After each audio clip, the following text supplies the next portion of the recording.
Benjamin's in as well. All right. First of all, I want to thank everyone for being here this morning. 8 weeks or 9 weeks in. So we have one more week to go after this, and then we've all have graduated the West Coast Rugby Referees Development Series. We didn't think we can get through it, but we definitely did. And without further ado, I would like to present our wonderful guest today. It's a guy that I really look up to in rugby, especially on the West Coast. Following his programs, looking at all the success from the men's and the women's team, the community he brings to the Bay as far as getting everyone on the same page, collaboration, especially with the success he's had over the years as well. So Adriaan, thank you so much for joining us. Really appreciate it. Really looking forward to hearing some of your thoughts and expertise and your analysis on this piece. I remember my first PRP game that I ever did. I think it was a Life West game. And I was pretty eager to sit down with you. I think you were in Vegas at the time to go over some film. And you did a really good job of chewing me out without me feeling like I got chewed out. So I knew immediately that you were really good with the film analysis piece, as well as presenting your material and from your perspective. And those kind of things that we really want our referees to engage in and have opportunity to work with the coaches. So all of that hard work you put into me, I don't know if it was hard work on your end, but I really appreciate it over the years. And then also, you know, all of that fruit's kind of coming to this position now where we get more referees and coaches aligned and on the same page. So Adriaan, I will try to go over your resume, but I know it's pretty extensive. I think it's going to be, yep. So hopefully I wrote some of these things right. So native of New Zealand, graduated from Massey. And your coaching career in New Zealand, I know you worked with Northland MPC, or was that ITM Cup? I don't know which. Yeah, so it's a Mitre 10 Cup. So I was head coach of the Northland Mitre 10 Cup side for 3.5, 4 years. Exactly. So the Mitre 10 Cup and Tonga as well. Yes. Perfect. And selector for the under-20s in New Zealand. Yeah, so I was with. Yeah, go ahead. Yeah, I was with them for about the New Zealand under-20 squad for 4 years. Before I took up the job being the head coach of the Northland team, and then sort of spent a few years doing that, and then found myself being recruited to come up here to America. So it's been fun. Exactly. Really glad to have you. I'm pretty biased towards Kiwi coaches. Everyone has a favorite, but mine tend to be Kiwi coaches. I think it's just the delivery of the material as well as the ability to develop and the relationships built across the board with all the Kiwi coaches I know. It's just been fantastic through my experience. Maybe I need to get out more, but I mean, I think you guys are great. The culture you guys bring, everything else. But without further ado, today we're going to be talking about defensive structures. So let me quit sharing this. Adriaan, would like to say anything before we just dive in? No, really just thanks for the opportunity. I know I've worked with a few people on here. Certainly Nick Riccono is a great resource to have. I love having a chat with Nick all the time about rugby and how we see it. And I guess, what I like what you're doing, Marquise, is back where I came from in New Zealand, we spend a lot of time working alongside the referees so that it's the referees aren't, a separate part of the game. They're an integral part of the game, and without them, we can't play the game. So if I have pissed you off before, I sincerely do apologize. It's probably just my competitive nature coming through, but I do apologize. No, you definitely haven't. It was all enlightening. Every conversation we had is super in depth, and just the amount of understanding you bring out. Just before we really dive into this, I remember we were talking about a game we played at Belmont, and towards the end of the game, you were searching for was it like extra bonus point or something like that towards the end of the match, because the years previous, I think it was like first place. It was 3 teams tied for first place, and so it kind of went to tries. But from a refereeing side, we're like, okay, this team lost, and we kind of you can mentally disengage from the match, but at the same time, the teams have different perspectives and what they're trying to achieve. And that conversation to me just kind of, put a light switch on to start thinking about the game more holistically and what the teams are trying to measure win or loss. So, I think that was the year that we lost to Belmont down there, and I think we ended up beating them in the PRP final. So if we hadn't have got the bonus point, I don't know if we would have made the final. So I think everything's about, it's about being competitive for 80 minutes, whether or not you win or not. It's a sport, and you want to try your hardest for the full length of that game. Excellent. Really appreciate that. So we're going to dive in today. The precursor to this, the past 2 weeks, we've been talking about attack. So set piece attack, as well as open play attack. So we switching gears to defense, especially as referees. When we train, we pretty biased towards attack and getting points on the board and kind of penalizing the defense when they off. So now we're going to shift focus a bit and kind of understand what the defenses are doing, just so we can have a little bit more empathy in our game, as well as more analytical understanding of why things take place. So the clips that I found, it's pretty hard to find open play defense or just defense in general that has a 5 to 6, 7 phases involved, because rugby in the US don't last that long. So phase wise, but without further ado, let's pull up. Can you see the screen, Jacob? Yeah, we got you. Excellent. So Adriaan, just the format before, and everyone else on if you weren't here the past couple weeks. So I'll play a clip, and then Adriaan will have the opportunity to kind of analyze it from his perspective and kind of let us know what he's thinking. We'll ask a couple questions from our end. Today I have myself, Austin Reed, Jacob Gonzalez, as well as, maybe that's it. That will be kind of co-facilitating. If you have any questions, go ahead, put them in the chat. Jacob and Austin will be monitoring the chat, and it will get you guys incorporated as much as possible. So let's dive into this. Found themselves all of a sudden in their 22 from charge from Sam Wuching. Kochel-Marsh sends it high. It's come off the side of the boot. It'll go out in the full, and it'll be a line out just over the 20. All right. So with this clip, Adriaan, just the precursor, our question from our end would be, how did this defense kind of force that shank kick? What did they do well in this, so we can kind of put our minds around that? I think the first thing before we sort of even get into any of this is, from a coaching perspective, coaches should, I don't know if they all do, but I certainly do, we all have a philosophy around defense. And that philosophy may be, we want to stop them, we want to stop their progression. We want to, like American football. Others like myself, we're trying to defend so we can get the ball back to score. And so we may work a lot on transition work in terms of transition attack. So working hard to get the ball back to score. Best case scenario, you get the ball back and you're attacking. But worst case scenario, you can sort of put pressure on them to, I guess, make a fundamental mistake.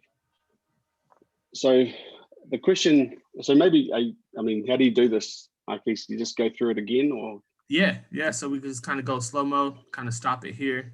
Let us know what you're thinking at this point. Are players in correct position?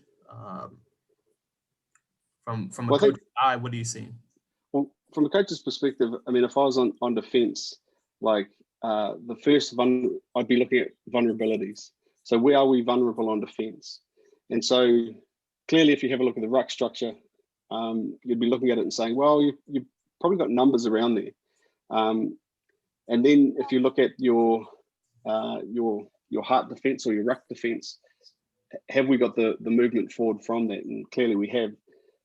The vulnerability that I would see is that potentially there is opportunity to sort of drop out the back to the, to the 10 coming around, and that would stress, as you can see, number 1 on the left-hand side, potential, one-on-one with a big fella, and that's kind of what you're trying to do.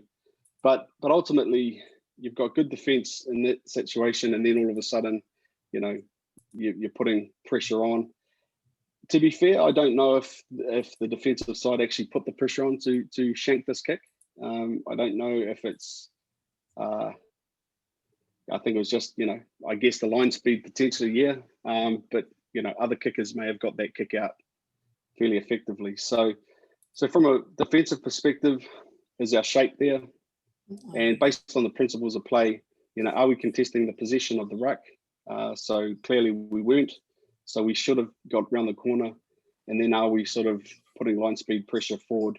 And that's all you can ask for. So from a coach's perspective, this worked. I just don't know if we, from a quality perspective, if we really nailed it defensively. Yeah, so for me, the refereeing side, what I see is the white attacking doesn't have any options. So the only option he has to take is the kick. He has no support behind him. He's definitely not going to put a 20-meter pass to a wing by himself. So I instantly, in my mind, I would know that the defense should be rushing up as fast as they can to block this kick. And that put my processes in as far as processes. Now I'm sounding Canadian.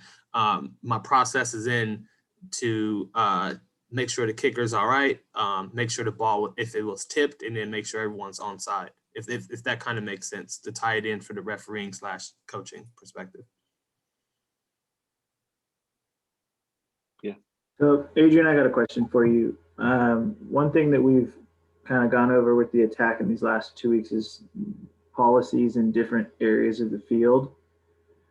And when you're watching film on the team that you're about to play and you're recognizing the policies that they have, does that change certain policies that you may have on defense? For example, let's say they get 2 phases inside the 22, and if they don't get it out, then they're going to kick it. Now, how does the defense plan and change with the attack's policies? Well, I think you need to sort of go in there with a plan. Like, so I guess at the highest level, the amount of analysis work that goes in would determine what you should do. So that would be emphasized throughout the coaching week.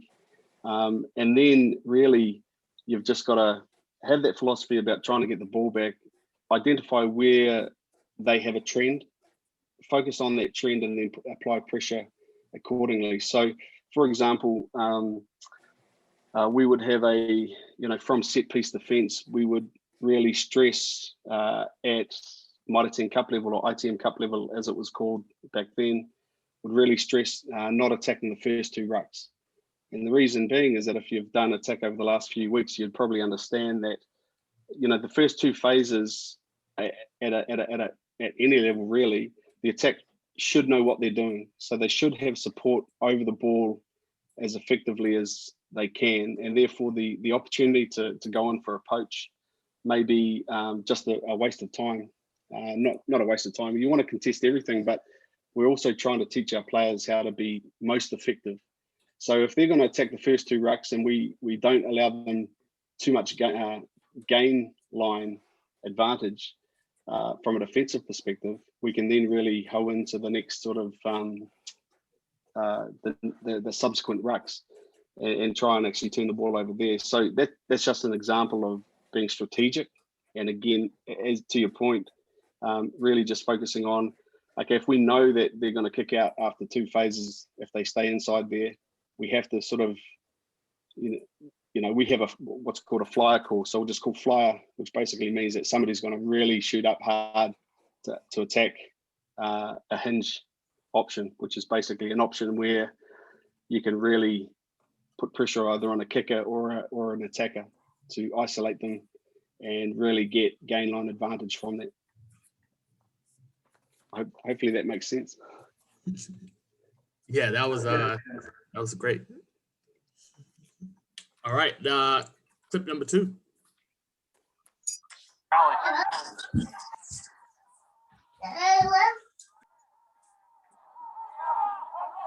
Corey Jones, first man down for Austin.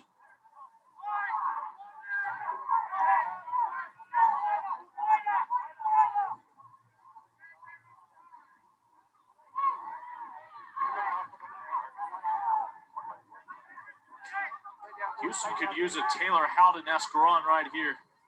Woods was looking to make one there, but he couldn't break through. Howden last week, those streaks of silver in his hair. Went darting down the pitch for a big try, almost part of a comeback against Rooney. He's available tonight off the bench. Well, the 33-year-old had turned back the clock last week with that run in his performance. Ball pops out, plays backwards for Austin.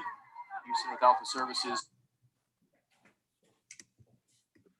All right. So, Adriaan, for that one with me, I thought Austin did pretty much a picture perfect job defensively wise. They chased the kick, they put on pressure. And at each set piece, each phase after that, they hit him behind the gain line, ultimately ripping the ball and taking possession. So for me, the question to you would be, is there a process that goes into coaching wise? The process that goes into it when your defense is hitting the players behind the gain line? Like, is it like, all right, hey, we on now, we just hit them, we're going to keep pressuring, or just kind of describe what you see in this case. Well, I think firstly, you've with the Austin 9, he's put up a very good box kick. It's contestable, and you've got a flyer that's gone up. So the flyer on this occasion is the left wing. He's putting pressure on. But what you should see there, maybe if you can just pause it there, or bring it back a bit, or maybe not. So what we talk about is like in defense, as you know, everything's about connectivity, and so trying to reshape our defensive line as quickly as possible. So on any kick chase, what I'd be looking for is how effective is my primary kick chase line. So that's the first line of players that can start the chase. If we've got a flyer, he's going to go up and put pressure on the either on the kick. So having a player that can that has speed to be able to do that, and that could be done aerially. I know that in the game here in America, we aren't as adept aerially as we need to be at the professional or international level, but that skill set will change over the years. We'll get better at that the more that we've coached it. So if you on any kick, the flyer has to be aware of, has he got the ability to put pressure in the air? And that's the first point of, contestability. And then, I guess once you're looking at that, once you've done that, you've got to assess whether or not he has the receiver or the catcher has escorts. So escorts can get in the way of the flyer, and often you'll see from a refereeing perspective, you'll see players sort of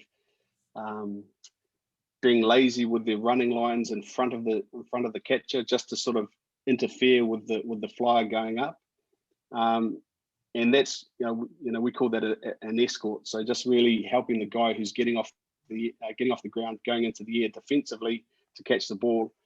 Is there some impediment to that, to the flyer contesting the ball? And if so, I guess that's something that, because we don't do a lot of the aerial catch here, we aren't sort of exposed to that too much. But I think MLR, you'll see that coming in more and more because of the way the defensive structures are. So if you have a look at this number 8 now, he's actually number 9. He's actually looking to try and get in front of the flyer. Whether that's done legally or illegally is determined by, any pressure that's applied to the flyer. But the flyer on this occasion has done really well. He's chopped the catcher. He's put pressure there, and then I guess this is kind of where our improvement needs to happen. Is there wasn't a great kick chase line, but it was a line, and so because the catcher didn't have a chance to counterattack, the Austin team really just set the line, and instead of carrying into effective contact here, getting good reshape on attack, the defense is allowed to just come forward, and you've got Ray. I think it's Lilo, who's a really good player, just sort of taking up space. That's the guy with the big hair.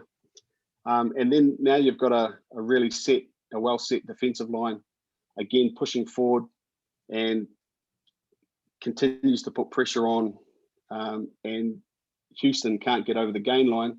So ultimately, this has been really beneficial to Austin, because all they've done really is just push forward, made their tackles. They haven't contested rucks. They've just pushed forward, made their tackles. And so in the end, they get really good field position and ultimately turn over ball from really just, there's not the only pressure point that they've got is just a line speed coming forward and a chop down tackle, which, you know, when I say only, it's really effective. So, you know, it's beneficial for them. And then I wouldn't even say it's, you know, hard out line speed. I think it's just good line speed. But I think you could put more pressure on there. But again, the fundamentals are keep the ball in front of the forward pack, you know, contest the ball. If you can't contest the ball, chop the tackle, set your line, push forward, chop, set line, chop. And just, it worked on this occasion. Gotcha. Jake, questions? Yeah, we got one. Hey, Barry, would you mind just coming off mute and asking your question? It's kind of a long-winded. Yeah, sure. Hey, Adrian.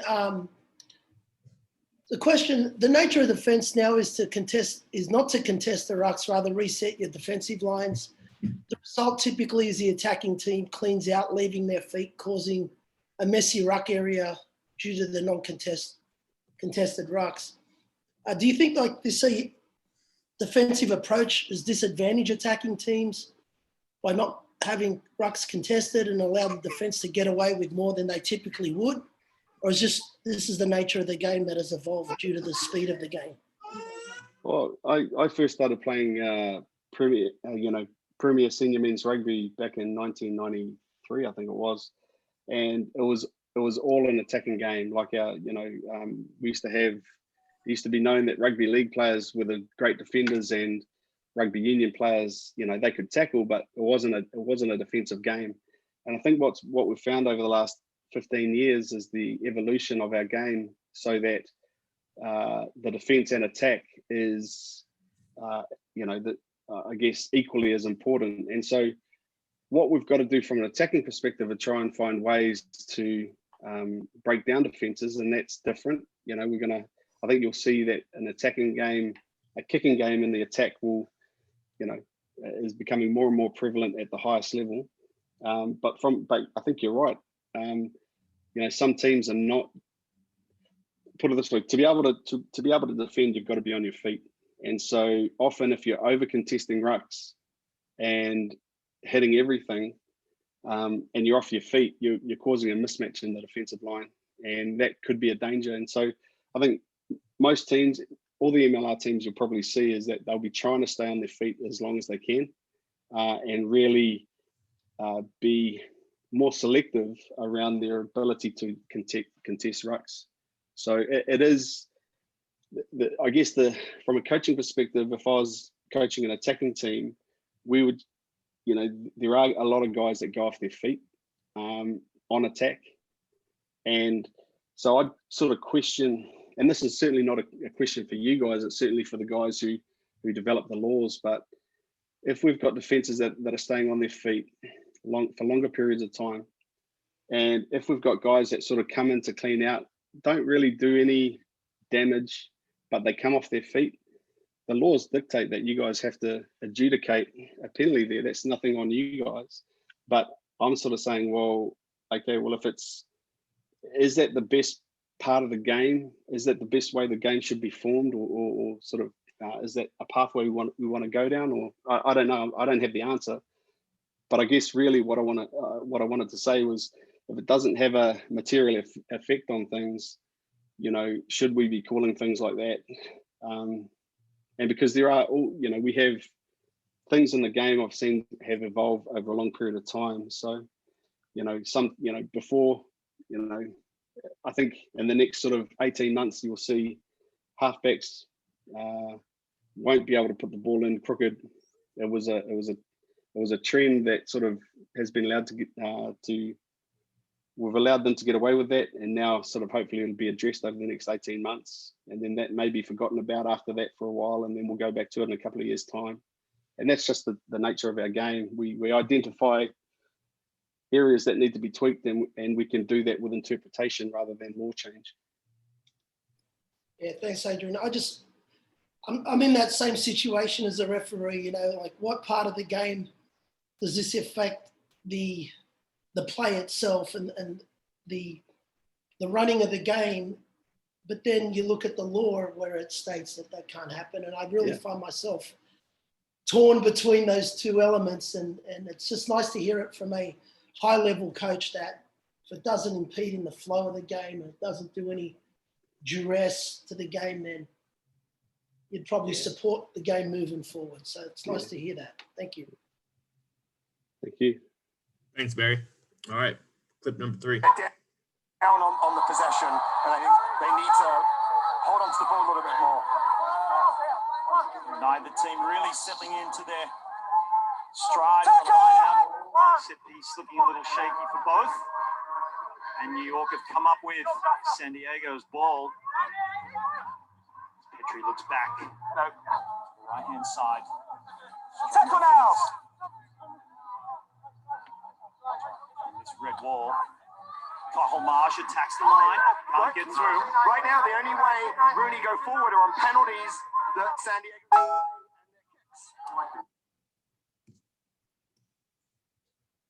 All right, so there, Adriaan, and I think you kind of alluded to it earlier as far as which rucks Red is going to contest. This is off of a line out. So when looking at this clip, I definitely noticed that it was an intention from Red not to contest these first 3 or 4 breakdowns. And could you just kind of elaborate on that process, or what you think about the defense here, about halfway point throughout the field? Yeah. Well, I think, firstly, I think Rob Hoadley's, the best defensive coach we have in this country. I think he really is smart around how he develops his defensive structures. You notice that San Diego are very condensed around the ruck, and if you notice how in that year this is I think 2 years ago or 3 years ago, which was I think under Mike Tolkien as opposed to the new coach Greg McWilliams. So with this New York team, I think their attack was very condensed as well. So whether the defense adjusted to the attack purposely, not sure, or whether there was a plan from Rob. I tend to think there was a plan from Rob because of he would have seen how New York attack. So ultimately, from a defensive perspective, if you're sort of shutting down the areas that an opposition team are going to attack in, it makes it very, very hard for them. If you're effective on it. So if you pause there, Marquise. So if you have a look, 1, 2, 3, 4 players over the ball, and there's not a single San Diego player who's on the ground. They're all on their feet. So it's really hard to attack when you're sort of coming up against the wall. And if you notice the San Diego team, they keep pushing forward on that. And then if you play it on, Marquise, all they're doing, probably offside there a little bit, but got away with it. And all they're doing really is not really contesting, making sure that the New York team put numbers over the ball. And then again, you've just got an excess numbers on defense. And so it's always going to be hard to do that. So as an attacking coach, what I do is I try and change it up a little bit, put them on the back foot, change them around, or do what your man did there, and in the end they end up kicking it. So I think for me it's a great defensive structure. They haven't attacked the first couple of rucks because if you notice the New York side, they're big lads and they're over the ball quickly. So you're not really going to get it. So there's no point wasting time, putting effort into that. They have a good attacking structure, New York, in terms of getting numbers over the ball. So, I guess if you're patient and you make your tackles, like San Diego did, you're gonna get the rewards at the end of the day. Yeah, and definitely from my perspective, I think this is JP or one of those I don't know his name, South African guy. I think he went to NOLA now. But in this instance here, where it looks like he has a good opportunity to poach, he literally just goes straight to the side, uncontested. And it definitely shows me from a refereeing side, defensively, what San Diego is trying to achieve. It also makes our refereeing 10 times easier when defenses don't try to poach every single breakdown, and so we got to yell and scream at them. But yeah, I think this is a really good example of how defenses probably should defend midfield. Any questions, Jacob, from the chat?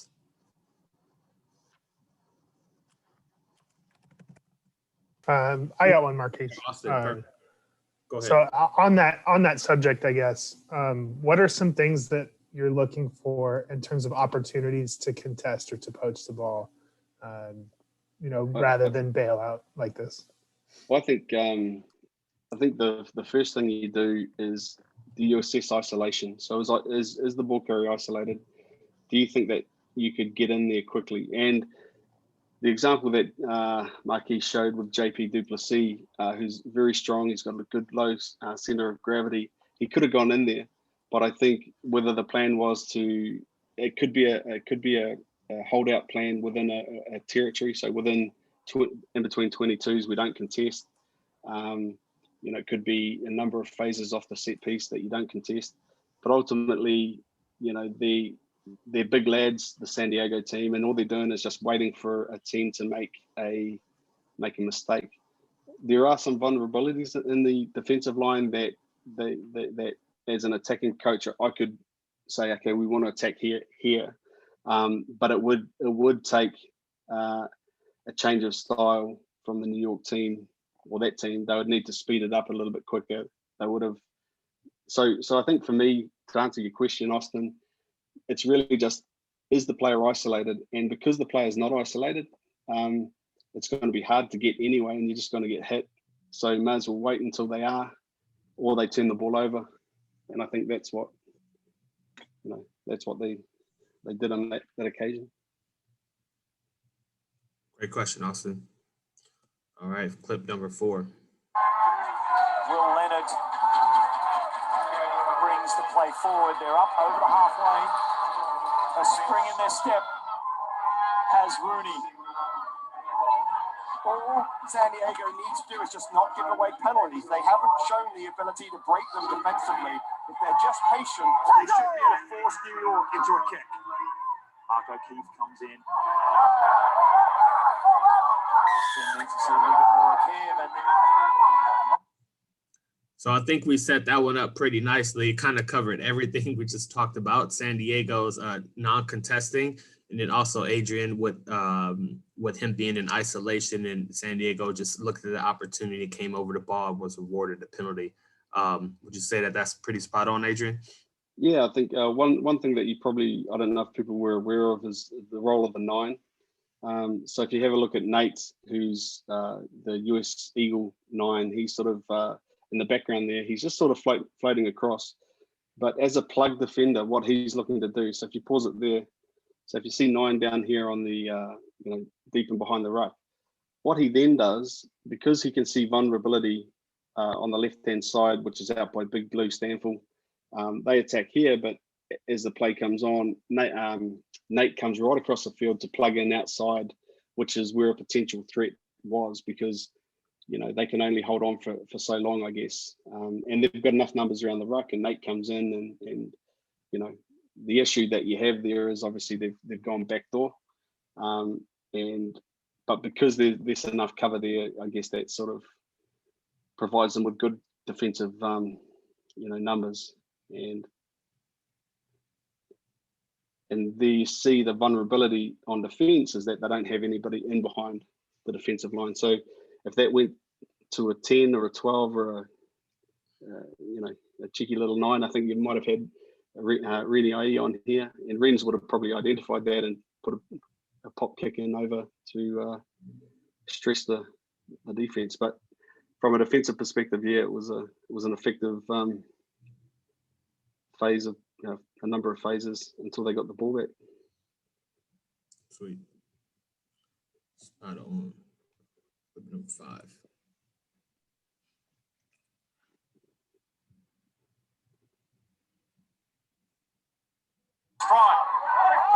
Bobbled. That ball's still going backwards. Playable here for Matez Front. Fortunate hop for Houston. Tim Stanfield there. Able to hold on. Lucky. Houston retains possession. Now the other way. Loose. Right in stride. Magno. No, sir. As Pinglina not going down on first contact. I like Magno. So that one for me, Adriaan, was opposite, and I just want your insights to what the defense did here to allow that break on the outside.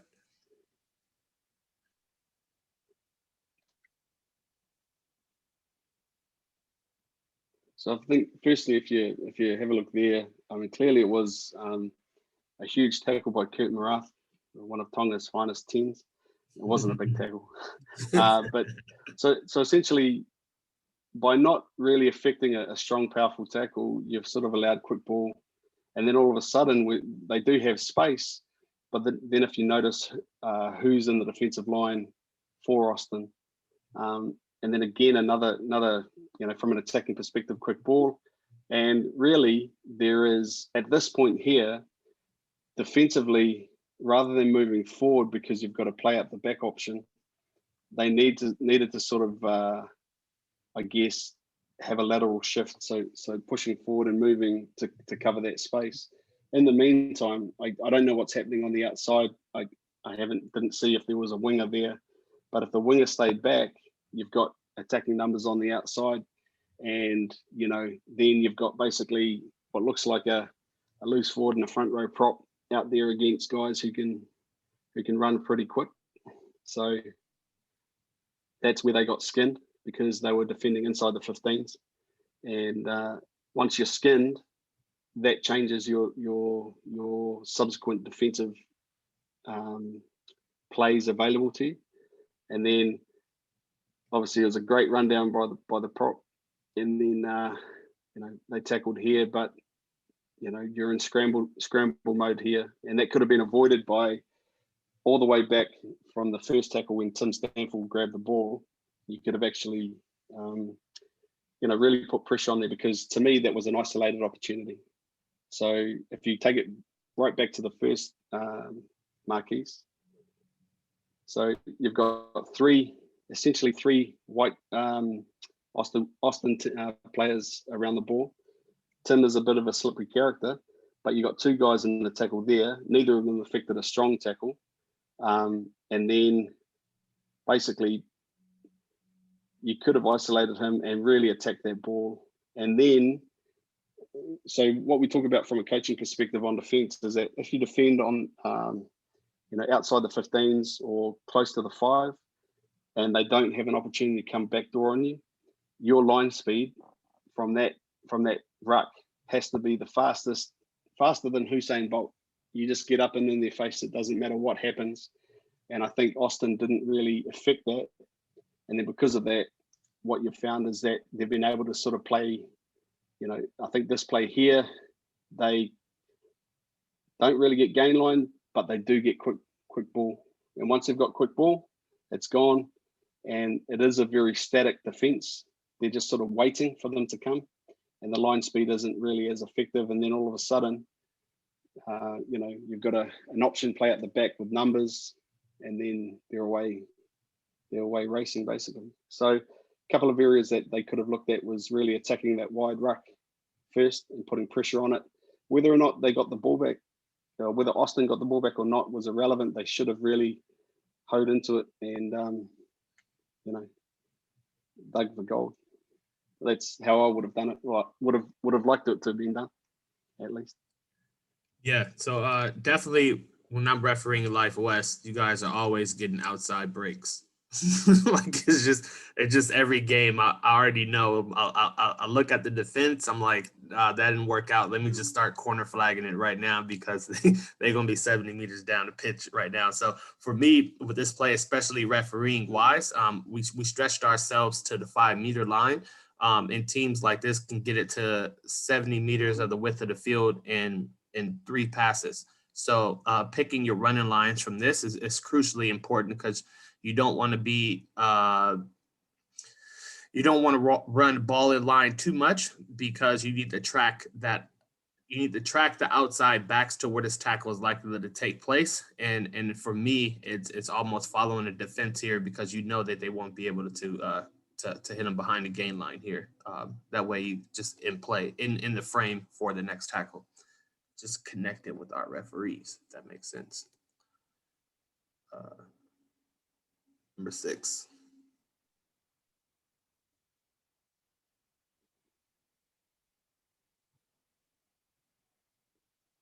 Willing for their home team. On and Wurching comes in. Gets a hard shoulder to the chest. Paddy Ryan comes around the corner. He's turned in the tackle. The counter out comes in. It's play on. Augsburger cleans up. Tackle 12. Under pressure from New York. The Legion holding on to a narrow 2-point lead. Inosa off that dangerous left foot. Heavily marked, as you can see. Paddy Ryan. Must be his 1000th carry of this match. Pifoletti charging forward. Peterson comes around, takes on the defense. He's met by 2 very large humans in white and blue jerseys. Stanfield, same way. Legion recycling nicely. Duplessis comes in again. Ball comes loose. Boyer is quick on it. He's played scrum half before. Very comfortable in that role. Paddy Ryan, yet again. What an engine on that man. As Peterson looks inside. Connor Kearns looking to get involved.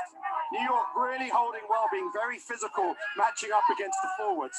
Faramalua takes the ball one off the rock, straight into the traffic. Slow ball again for the Legion. Out now, back inside. Boyer takes it on himself. Could he have used the support? It doesn't matter now as the Legion still have the ball. Some pushing and shoving and back play. Plenty of feeling in this match. All right, so with me, I thought that was a really good defensive stand and clearly rewarded to New York. Adriaan, from your perspective, what would you say they did right in this, and what type of defense were they running? Well, I think firstly, commentator Mark Sterbner said it right. I mean, there's some big lads there in the New York side, and I think Pete, the other commentator, the English guy, he sort of mentioned that they were being very physical, and I think that's correct. They weren't overly contesting the rucks again. So I don't know, from a refereeing perspective, you can sort of assess whether or not a team is really attacking the ball at the ruck. But they're just being physical, just holding their they're holding their shape well, and they're moving forward towards them. And even when they do get stretched, they are able to sort of, I guess, make the tackles. They don't get the ball, but I think 9 phases, and they turn the ball over. So, that's effective defense. In terms of, there were opportunities to really attack the ruck on 2 occasions before they turned the ball over, and they didn't. So I'd sort of want to have a look at, I'd ask the question why. But I mean, again, you can't fault what they're doing. I think they're effective. They're being patient, and they're making their tackles. So that there, to me, was a potential opportunity that was missed. But I think there was no real intent from the New York poacher to really go for the ball. He sort of was looking after his body more than anything, as opposed to sort of focusing on the ball and going for it and then getting hit. Certainly a position that gets hit a lot as an open side flanker, so I can understand why. Yeah, and so what would be? Is there a defensive policy like near the 22 that you guys put in place? Be like, you know what? Don't contest the breakdowns. Contest the breakdowns, or is it fluid throughout the field? You know, like does it change based off of where you at location wise, or is it let's just keep doing what we've been doing? Yeah, I think, I mean, it really, I think where the game is going, it will get more and more like that. And I think some coaches and many coaches do look to sort of put in policy, as we've talked about before, whether that's a territorial policy around what you do, whether it's a numbers policy in the ruck, whether it's a, like number of phases off a set piece. But here, when we're in general phase, there is, see that, I mean, to me, like I would question the attacking intent of San Diego if 2 phases before this, there was an opportunity to pop the ball out the back and really stretch the big New York team. And they finally do that, but then they don't take advantage of it. And but I guess, yeah, it's probably just more a discussion that they've had at halftime around, they can't break through us, hang on to it. I'm only assuming that. I can't say for sure what their policy is or what their philosophy is, but I guess really, if you're not like San Diego broke the defense here, they got them wide, and then they've taken an initial shot forward here, and then if you're gonna sort of if the ball's slow, the next sort of within the next 2 phases, you want to speed it up. So if you're not doing it on the first phase here, this ball after now should be sped up. But obviously it's a penalty to New York. But again, effective defense, because all they were doing, they were being there and they were moving forward, and they were being patient, and they got the reward in the end. Adriaan, I got a question. I mean, you're talking about New York right there being patient and kind of waiting for an opportunity. But us as refs, when we find that there's pressure on the defense or they have their backs up against the try zone, that's when we see a lot of penalties happen. Would you say that? I guess that's a bad way to question it, but our defense is going towards more of trying to, I guess, like be patient on defense rather than being more aggressive when they get inside their own 22? Well, I think it's a I certainly understand what the question is, and I think it's more of a fact that the initial starting phase on that and the defensive sequence that came off that were quite well outside of, they're in between the 22, so between, I think, the halfway is where they started. They only came into the 22 within in that last phase, and they got penalized, or last 2 phases. So I think they're probably the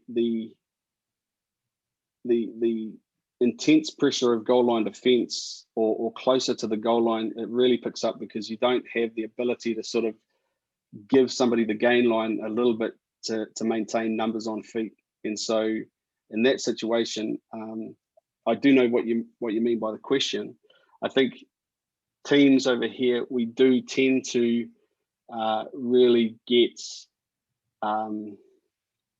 teams do get cynical with their defensive play a lot of the times, and often they get away with it because I guess it's in that occasion New York left everything alone, and then had they have started to attack rucks and got a bit desperate, who knows what would have happened. We can only speculate. But I've seen it at club level across, certainly out here on the West Coast, that times teams can really just hoe in to a ruck to create that contest, whether that's done effectively or not. And often physicality wins as opposed to what the law dictates. But that's just the nature of things. And I guess we want to reward good defensive play as well. And that's the important thing.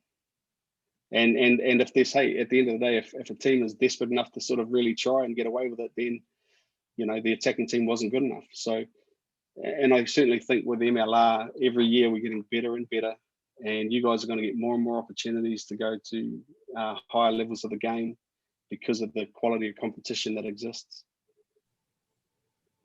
Adriaan, when you say physicality wins no matter what the loss is, what do you most see getting missed? Neil, great to hear your voice again, my friend. And you, buddy.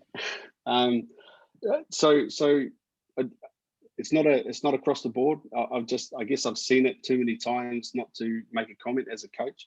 So often what will happen is that so the processes that referees use, you know, the ball carrier as the tackler made the tackle, has the tackler rolled away, has the ball carrier had the opportunity to sort of have that one option to place the ball. That process is followed, and often at times, if there is sort of any sort of sense of clutter or sort of chaos in the ruck bodies, often it's sort of it then has allowed to become a little bit of a free-for-all in terms of just fighting for that on the ground, and there's no real clear indication what has happened or should have happened. It's just that contest on the ground is allowed to happen, which I find, like, if you have a look at the highest levels of the game, there's an element of the contest being allowed, but you know, you kind of know who's taking the ball in. You kind of know if the defenders had the opportunity to poach the ball. I think that's all what I mean, Neil. It's really just a situation where it would be hard to determine like what was happening, and I think this, you know, there's a cause there to allow that to happen rather than keep things as clean as possible from a decision-making perspective. And it's hard to sort of chat to referees because, like, even I, as a coach, I'd just be speculating. I'd be going, well, what happened there? You know, ball carrier took the ball in, and then sort of there was a free fall on the ground, and it was, you know, and then for a defensive side to come up with it, maybe it was because they're a little bit more physical, and nothing wrong with that, I suppose. But I think we could probably look at taking that a step backwards and saying, okay, well, how did that come about? You know, was it through sheer skill, or was it just basically because they bulldozed their way through? And the reason I mention that, because at the level here, and then the highest level that you go to, everybody's physical. Everybody, you mentioned before, Marquise, that, you know, the rucks were quite clean in that New York San Diego game. It's because both teams are fit and both teams have got big lads, and so, you know, it's kind of clear if you're going to have the ball, you've got the ball, and if you don't have the ball, you've got to try and get it off them. But there's no ambiguity there. Don't know if I answered the question, Neil. Yep, thanks. Yeah, that was some knowledge right there. Appreciate that, Adriaan. Next clip. Rugby ATL is so grateful for the help that Barber provides. Barber Orthopedics, the official medical provider of Rugby ATL. Coughlin, you get too far there after getting the offload. Coleman taking some hits. Get up! St. Rudy's defense looking a lot like Rugby Atlanta's defense last week, stopping them from getting over that gain line by very much. And there's a turnover now. Lockheed. So for me, with this clip, Adriaan, at this level, when searching for defensive clips, I found it pretty difficult. And maybe it's because of camera angles, but I didn't find it to be particularly organized. I just wanted your thoughts and your analysis on the effectiveness of Rooney in this case. They got the turnover, but I mean, honestly, from my end, I just didn't like it. Yeah, I mean, well, firstly, we have to acknowledge it's always good to see a game being played out at Life East. But I think really here, it's sort of it's kind of hard to say after watching New York from that year. Well, this might have been last year. They definitely did have the numbers, and I think certainly.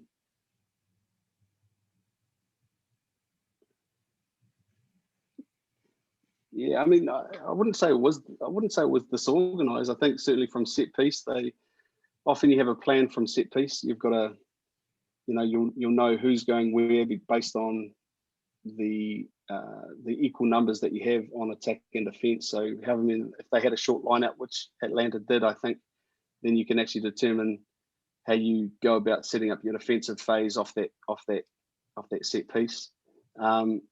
It was kind of slow, but then they did get the ball out here.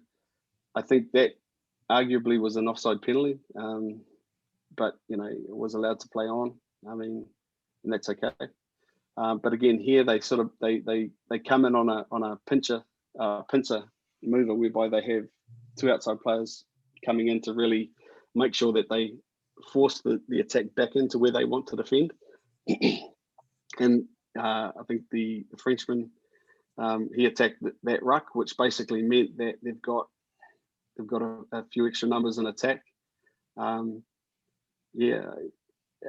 think they didn't get set well, the New York team, but I think they were effective in the sense that the attack probably wasn't as effective as they needed to be. I think really here it's just sort of, I thought this could have been a penalty for going off their feet, but based on the law, I mean, he wasn't really taking anybody out, but I guess that's the way it is. Again, I mean, it's from a defensive perspective. I mean, like I revert back to what I said first around philosophy, and I know with Greg's defensive philosophy is he wants to get the ball back to score, and so probably not as organized as the what we saw from this game here, which was the year before. But then having said that, what we're reviewing is the semi-final. So if you haven't got your defense sorted out by the semi-final, you may be in for a bit of a shock. Whereas I think that game was the first sort of, first 3 or 4 games in the MLR last year before it got shut down. So, yeah, don't know what to say about that. It was, hey, at the end of the day, they got the ball back. So is that is that good defense? I don't know. I think it is. Excellent. Look like we run out of time, so we just maybe the last clip and we'll open up for some questions. So enjoy. As Connor Wallace-Sims brings it back, beats one. Great counter-attacking run from him. Numbers out to the left now. For Rooney. Fawcett. The try-scoring machine. Quick ball now. Houston has a crack. Petrie quick to the ball. Marsh attacks the line. This is how he mixes up his game. Paddy Ryan of the Irish variety. Ball spits out. Cleaned up. And now it goes forward. Advantage being played. So San Diego can't do anything and they won't. Sweet. So from that, the question is, what did you think San Diego did right? Defensively, they had a line break, and I think they did a really good job as far as regathering their structures, and then they ultimately came over the turnover. So how do you think that happened, and who were the good culprits to make that happen? Well, I think the one thing that a lot of teams don't talk about is tackle selection.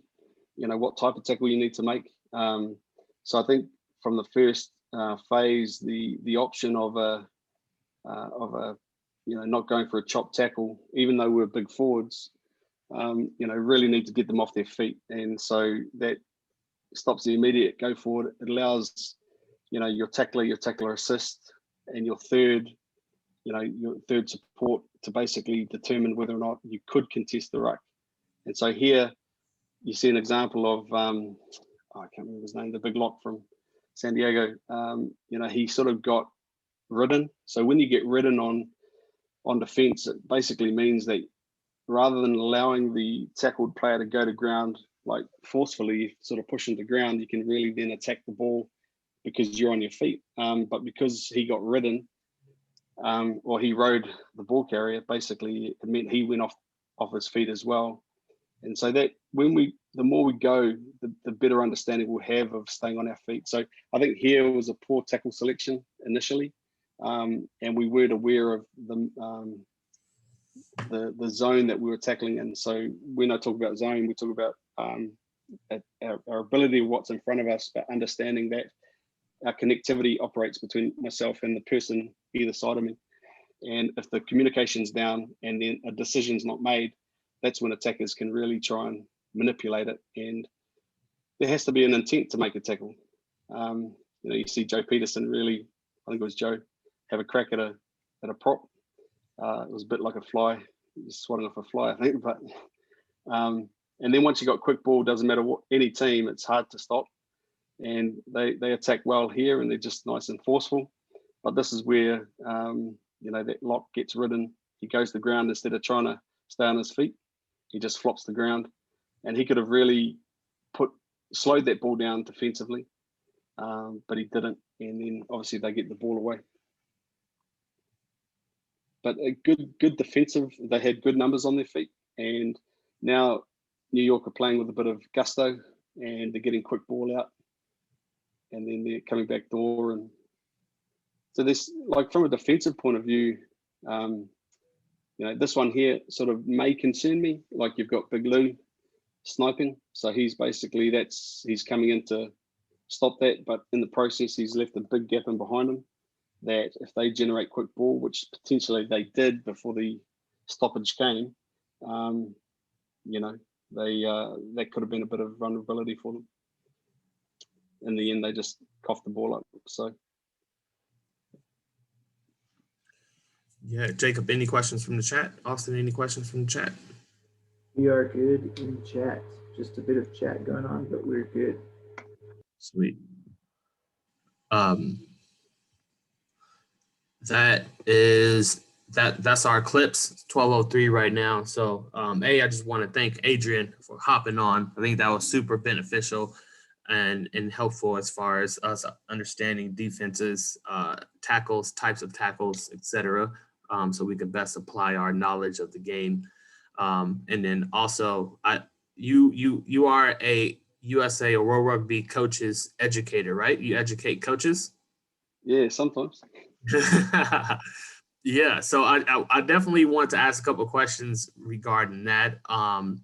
And the first question is, how is that process, coaching coaches? And then also, what is your perspective on adding referee coaches to the mix in those conversations? Oh, I mean, well, we do it in New Zealand, so I think, and it tends to work down there. It is different over here. I think, I feel for you guys because, often you guys are sort of the only ones that are there that sort of, you got two coaches and a whole sideline and two teams yelling at you. And that's why I sort of only tend to yell quietly. But no, I think in all seriousness, I think the more that we try to get an understanding of what our game is and what our game needs to be and working collaboratively together, the better that we're going to be. And look, I've been in with coaches that they, excuse my language, but some of them are just talking through a hole in the head, around certain things. Equally, I've been in rooms with other people, referees, that sort of you just can't resonate what they're talking about. So I think the only way that we can do that is what you're doing on things like this, getting together, having a discussion, working out what do you see? And that's why I'll come up to you afterwards and say, hey, what did you see? Is there anything that, one of the things that I always do with the referee over here is say, hey, is there anything that you see that we're doing that you're concerned with? Is something that I need to be aware of? Because, often from a coaching perspective over here, you may be sort of putting down all you can to the team, but the reality is your team sort of, some of the guys that are coming into the game are coming in 17, 18, 19. They've got a football mentality. They don't really probably understand the game as well as often you do as a referee, and they certainly don't understand, the coaching that you've had to adjudicate the game the way that you've been sort of asked to adjudicate it. And so for me, that's sort of, we need to find a way here in the country to actually get players to understand that you're not this beast of a person. You actually do do a lot of work, like take up your time on a Sunday to actually try and upskill yourself. You know, equally, like everybody, we make mistakes, and I guess I can always make mistakes because I get pointed out my mistakes all the time from my wife. So I understand that I do make mistakes, and I think for me, it's trying to work out how we can get referees into the coaching mix and see it from their viewpoint, as well as more importantly, I think you need to get coaches to see it from a referee's viewpoint, because ultimately, you know, there's a lot of, I guess, antagonism over here, certainly a lot more than back in New Zealand, towards officials, and there doesn't need to be. And all it needs to be is like, okay, Adriaan, you're not always right. And so if we ever have you in the future, just say, hey, listen, you're not always right, Adriaan. I'll be okay. But don't be surprised if I then come through to you with 10 different clips on a Monday morning. Say, hey, what about this? What about this? So yeah. In a couple of weeks before, we spoke about creating a process for communication with coaches, and in our leadership meeting, we found that if we have Sunday or Monday, that window to kind of formalize a structure of like, hey, this is when I'm contacting both team coaches and have a chat.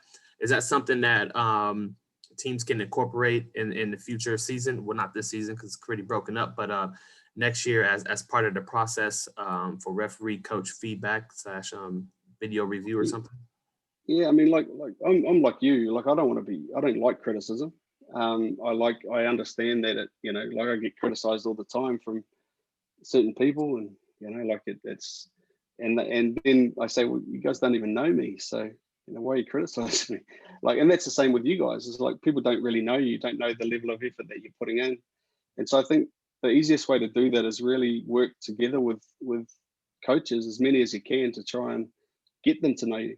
One thing, Marquise, that I find it really hard to do is I find it really hard to get annoyed with you, because I know that you're trying your best, because I know that because we discuss a lot. You know, the conversations that I've had with Austin and with Nick especially is like, it's really important for me because I get to see their point of view. And we live in a society whereby often, you know, we just sort of, we throw our point of view across to the other side without really any thought to what they're doing. And so I think for me, one of the areas that is effective in New Zealand and Australia is, you know, we share a beer together after the game and we talk about it. We realize, hey, at the end of the day, it's just a game. Yes, it might be it might be a national final, or it might be a semi-final, but I can't remember the games that I lost as a player. I can just remember the people that I met, and they even the opposition, who, you know, often would have scraps on the field and stuff. But now it's like, it's all old news. Your mates, you're in this game together, and I think the more we can try and really get that going. Like I love catching up with Nick. Like he's you know, and Neil as well, just chatting about how they see it, so that I can sort of try and influence players to try and see it their way. Because ultimately, at the end of the day, when the referee's out on the field, he does have the, you know, whether he's right or wrong, he or she's right or wrong, like he does have the whistle in his hands. So you better start listening. Or seriously, like players have to start listening, and coaches have to start listening. Coaches can yell and scream all they want from the sideline, but it's not going to do any difference. Like, it's just only going to make referees mad, and then it'll make you as a coach more mad when the referee sort of doesn't listen. So you got to change the dynamic there, really. Yeah. So don't want to take everyone's time. Definitely, Adriaan, really appreciate you coming on. That was really good. Really looking forward to working with you. Who's that? Oh, it's Pete. Pete. Yeah, I had a comment and then a question. Not to drag this on too long, I'll try and be as quick as I can. Adriaan made a comment during one of the clips about he thought a player was off his feet, but he didn't really affect anything. He thought it was a penalty. He wanted it. You know, referees and coaches oftentimes have different goals. Referee goal, obviously, to try to blow the whistle as seldom as possible and get as much flow out of the game. The coaches, they want the game refereed to the letter of the law when it benefits them, obviously. You know, yeah, the guy went off his feet and it probably was a penalty, but from a referee perspective, if it wasn't material and I don't have to blow the whistle and I can manage through that situation, that's our goal. So we've got a coach that thinks, hey, there's a black and white penalty. I want a whistle. I want the penalty. And as a referee, we're going, now, not material. I'm going to save this one. I'm going to manage it. I'm going to deal with it later. We've both seen the same thing. We both agree that realistically it's a penalty, but how we manage that penalty and handle it moving forward can be very different. And that can lead to some frustration on coaches' perspectives. And so that was my comment. Moving forward on the question, you know, what we're seeing is these rucks where there's no defenders in it. You're playing against 15 defenders on their feet spread across the field, and you've got 3 guys in a ruck and a scrum half. You're playing 11 on 15. And I think the game has changed. If you watch a game from 20 years ago to now, it's almost unrecognizable. I see these teams that'll play 2, 3, 4 phases of offense where they're playing 11 against 15, where they're catching the ball flat-footed against a rush-up defense. So they're going back, they're going back, they're going back until finally, as the announcer during the clip said, they're forced to kick, in which case they're just relinquishing possession because they don't have they don't know what they're doing with it. So from a coach's perspective, you know, you're hearing about these All Blacks wanting to change the laws and go back. It looks too much like rugby league now, et cetera. What do we do to stop 15 players on their feet standing across playing defense against 11 offensive players so that all you do is a game of aerial ping pong most of the time? I mean, what's the fix? What's the solution? As a coach, what would you do to change the game? Well, I'm not sure if you're on the call earlier, Pete, when we sort of talked about this, but I sort of mentioned that I don't know really what the solution is. The game will evolve eventually. So I think I don't have an answer for you, unfortunately. Like, it's not the first time, Pete. Second, but before I get to that, I just want to say to you, I have no issue that it wasn't a penalty in the Atlanta game because I don't coach either side. So it's I just, you know, like I've seen often a penalty come in that situation. So the fact that it wasn't is no skin off my nose. But to answer your question, Pete, I think realistically we are stronger defensive teams now than we've ever been. We could always tackle, but like we didn't really understand systems. Since rugby went professional in '96, we've had a lot of rugby league coaches or players or coaches come across, and now we've adopted a lot of league style defenses, which are hard to break down, but they still score tries in rugby league. So how we do that is we develop better skill sets. We develop a better mindset, a better policy around attack, and that can only evolve. That can only evolve really from coaching and player development. It certainly can't.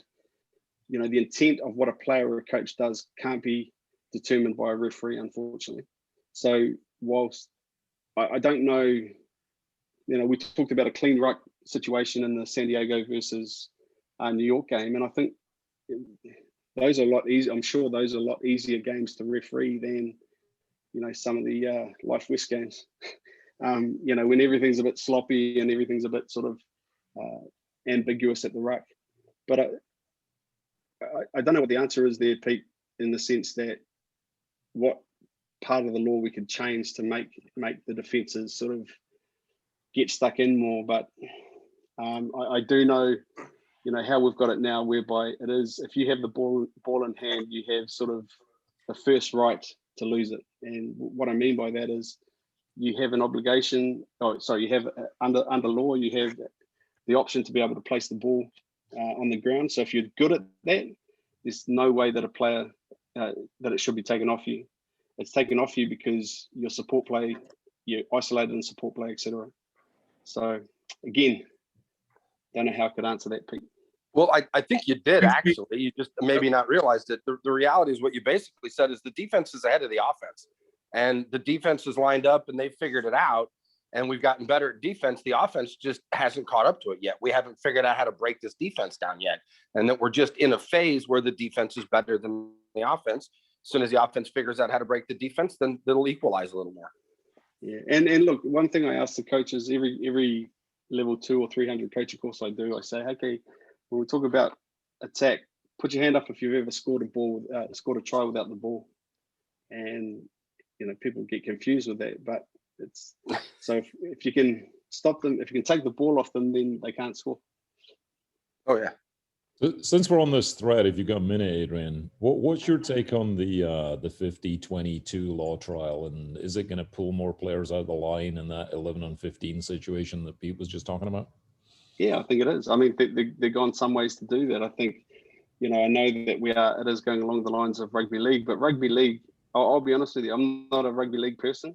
I'm a born, raised rugby player, rugby coach. I actually really enjoy watching rugby league.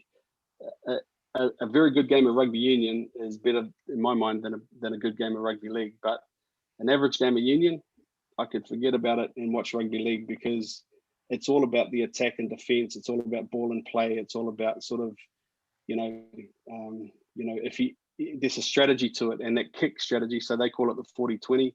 Yeah, we've got 50-20, but what it's really designed to do is keep the wings and the fullback back to allow that to happen. So it maybe goes some way to address your potential concern there, Pete.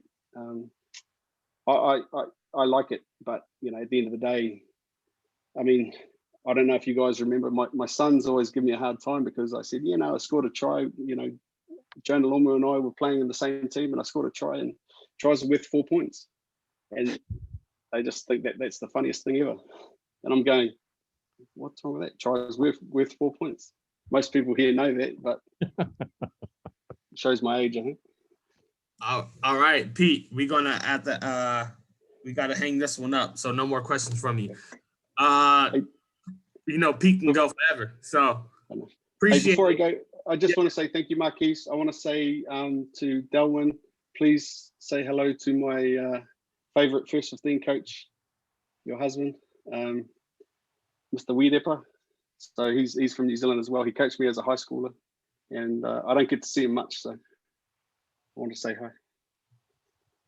That was a long time ago too. Oh man, he's been coaching forever. But Adriaan, thank you. Really appreciate it. Next week is the final week of our series. We have James Cesario from Cal Poly going to be on talking about set piece defense. So everyone's favorite scrums and lineouts defense. Plenty of questions, plenty of clips from that. Adriaan, thank you. It was so enlightening. Really appreciate it, and definitely looking forward to working with you this upcoming season and starting some things off next year. Okay, thank you. Thank you. If you are admin and Rosalind, stay on. Everyone else, peace, or I'll kick you to the waiting room. Stop recording.